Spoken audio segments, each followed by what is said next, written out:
Ayan, Daddy Castro's sleeper is full of muddy puddle. Sabi pa nga ni Nathan. And mommy din. Ha, sa akin din. Full of muddy puddle. So, yun guys. Ito tayo kukuha ng tubig from the source. Ayan, libre lang to guys. Ito yung aming ano. Yan. Ano to? Tawag dito?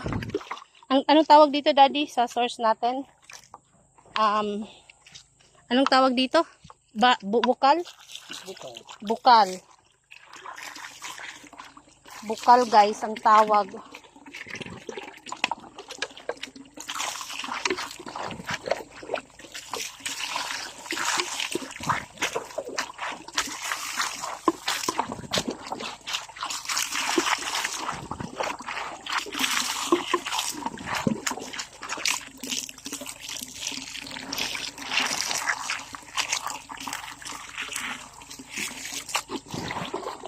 Okay, thank you.